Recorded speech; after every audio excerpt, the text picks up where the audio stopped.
नमस्कार, आईपा के मंच में आपका स्वागत है। मैं अनमोल कुमार।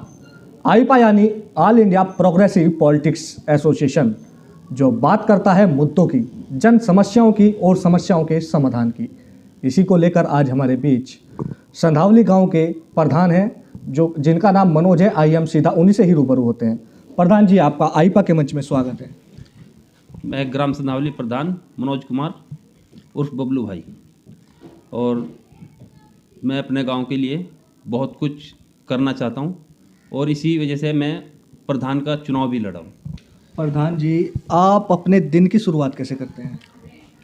मैं अपने दिन की शुरुआत ऐसे करता हूं कि जैसे मैं सुबह 6 बजे सवेरे उठता हूं और 6 बजे फ्रेश होकर अपनी बैठक में बैठता हूं, और लोग बाग मेरे पास सुबह से ही अपने कार्य कराने के लिए मेरे पास आते हैं। और जैसे आजकल आपको पता है, कागजी कार्रवाई इतनी ज़्यादा होगी कि हर आदमी कागजी कार्रवाई के चक्कर में फिरता रहता है। तो इसी वजह से मेरे पास कम से कम रोज़ 10, 20, 50 आदमी रोज़ मेरे पास आके सुबह से 6 बजे से और 12 बजे तक मैं घर पर बैठ के यही कार्य करता हूँ। और उसके बाद गांव के अंदर जैसे जाने के बाद, जैसे कहीं पे सफाई नहीं हुई है या कोई बात है, या कहीं पे पानी रुक रहा है नाली का, या कहीं पे किसी भी घर में कोई समस्या हो, उसे मैं जाके पूरी करता हूँ। गांव की शिक्षा व्यवस्था की अगर हम बात करें जी, तो गांव में किस प्रकार की शिक्षा व्यवस्था है यहाँ पर, और किस प्रकार से आप जो गांव की जनता है उन्हें शिक्षा के प्रति प्रेरित करते हैं? देखिए, जब मेरे सामने स्कूल, जब मैं प्रधानी हुई तो मेरे सामने स्कूल खुले, तो तब से मैं कम से कम 1 घंटा में स्कूल में देता हूँ। और बच्चों के कोई जैसा टीचरों को भी अपने तरीके से सही रखता हूँ कि जैसे कि कोई मोबाइल में लगी रहती थी पहले देखा है मैंने, पर उस टाइम पे कुछ नहीं कह सका। अब जब से मैं प्रधान हुआ हूँ तो बिल्कुल एक्टिव है और पढ़ाई भी बहुत अच्छी चल रही है। शौचालय की अगर हम बात करें गांव में, तो क्या सब घर शौचालय हैं?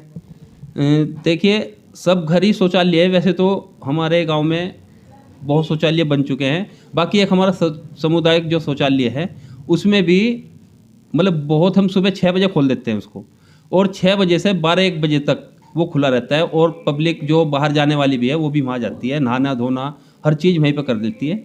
और ये सुविधा भी हमारे यहाँ बहुत अच्छी है। सड़कों की अगर हम बात करें तो गांव की सड़कों का क्या हाल है? किस प्रकार से आपके द्वारा सड़कें बनवाई गई है या नहीं बनवाई गई है? देखिए, सड़कों का ये प्रोसेसर है कि सड़कें बहुत सारी तो हमारे यहाँ ज़्यादा नहीं ख़राब हैं। जो नई कॉलोनियाँ हैं उनमें सड़कें 1-2 ख़राब हैं, वे मैं बनवा चुका हूँ।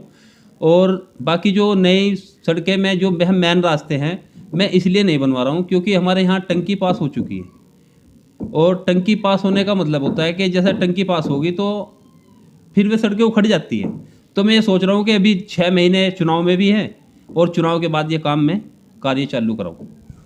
गांव में कृषि को बढ़ावा देने के लिए क्या आपके द्वारा कोई कृषि जो है कार्यक्रम कराया जाता है?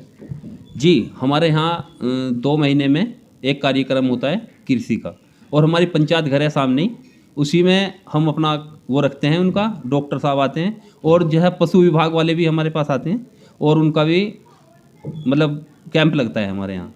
हर 2-3 महीने बाद ये कैंप लगवाते हैं। युवाओं की अगर हम बात करें तो युवाओं को किस प्रति प्रेरित करते हैं आप? देखिए, युवाओं के लिए मैं जो सोच के चला था, अगर मेरा वो काम हो गया। मैंने हमारे यहाँ एक मिनी स्टेडियम चाहिए, वो हमारे यहाँ नहीं है। और बच्चे भाग दौड़ करते हैं बाईपास पर, तो उसमें हमें ख़तरा रहता है कि भाई जो है ट्रक आ गया है, कुछ आ गया। जो है बच्चे आजकल तैयारी कर रहे हैं, और 2-3 बच्चे, बल्कि अभी आसाम राइफल में भी 10-15 बच्चे हमारे यहाँ के गए थे, और उन्होंने वहाँ पे ट्रेनिंग भी जैसे कि पेपर देने गए थे और ट्रेनिंग वगैरह। तो खैर, उनका लक था कि वे वहाँ पे नहीं बेचारे, पर तैयारी उनकी बहुत अच्छी है। और हमारे यहाँ दौड़ भाग के खेल के बच्चे भी बहुत सारे हैं, और इस चीज़ में बहुत मैं सहयोग करता हूँ किसी भी तरीके से। और अपने टीचरों को भी स्कूल में भी ये कहता हूँ कि उन्हें एक खेल का जो घंटा है वो पूरा दीजिए, क्योंकि हमारा जो खेल में आगे बढ़ेंगे बच्चे, तभी उसका वो रहेगा। गांव की जनता की समस्याएं जो होती है उन्हें किस प्रकार से आप जानने की कोशिश करते हैं?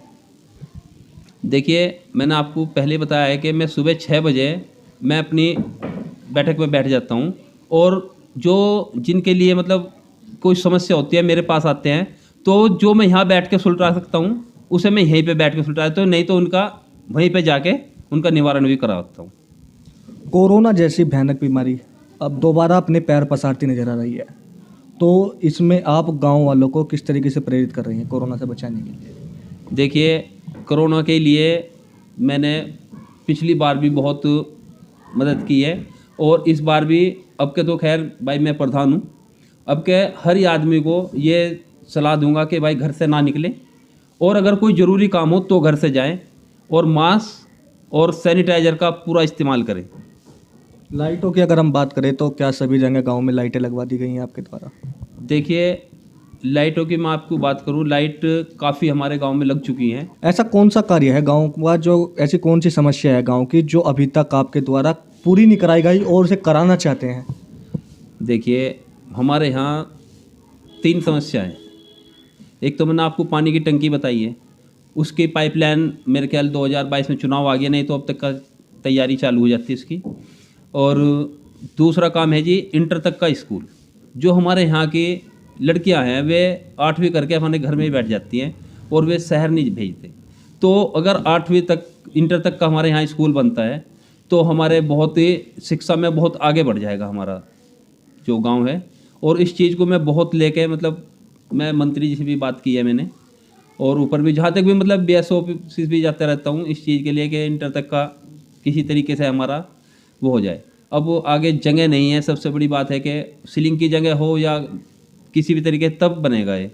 अब जगह के लिए ही प्रोसेसर कर रहा हूँ कि किसी तरीके से जगह मिल जाए और ये हमारा इंटर तक का स्कूल यहाँ पे चालू हो जाए। गांव की जो जनता है इनकी समस्या सुनने के लिए आप ऐसा क्या करते हैं जो और गांव के प्रधानों से अलग है? देखिए, मैं आपको बता दूं, मैंने आपको पहले भी बताया है कि लोग बाग समस्याओं का तो ये है कि घर अगर मैं 6 घंटे पब्लिक के लिए देता हूँ और पब्लिक मेरे घर पे आके अगर कोई चीज़ के लिए, मैंने आपको बताया कि अगर पब्लिक कोई बता रही है कि मुझे ये अब समस्या है, अगर यहाँ बैठ के निवारण हो सकता है तो मैं यहीं बैठ के निवारण करता हूँ, नहीं तो अगर उसके घर भी जाना पड़े मुझे तो उसके घर भी जाके निवारण करता हूँ। कोई भी समस्या हो, चाहे ब्लॉक की हो या कुछ भी हो, ब्लॉक वगैरह या तहसील की या किसी भी चीज़ की, मैं यही कर देता हूँ। और अगर कहीं पे घर पे जाके कोई समस्या, तो कोई लड़ाई झगड़ा है तो आपस में प्यार से ही दोनों को आपस में प्यार से बैठाना और उन्हें दोनों को समझा के निवारण करते हैं। प्रधान जी, आपके कार्यों से गांव की जनता कितनी खुश है? देखिए, गांव की जनता मैं आपको बता देता हूँ भाई, मुझे गांव की जनता सब तो किसी को खुश नहीं कर सकता, क्योंकि आपको ये सच्चाई है कि भाई मोदी कितने साल से प्रयास कर रहा है, 10 साल हो गए, इतने बड़े बड़े काम कर दिए उन्होंने, और उससे पूरी जनता आज भी खुश नहीं है, उसे गाली देती है। तो देखो, मैं ये तो नहीं कह सकता, पर बाकी बहुत जनता मेरे से खुश है। ये हमारे साथ संधावली गांव के प्रधान मनोज कुमार जी थे, जिनका साफ तौर से कहना है कि मैं स्वयं ही जनता के बीच जाकर जनता की जो भी समस्याएं होती हैं उनको जानने की कोशिश करता हूं और उनका समाधान भी जल्द से जल्द कराता हूं। अपने सहयोगी नीरज के साथ मैं अनमोल कुमार, आईपा मंच, मुजफ्फरनगर।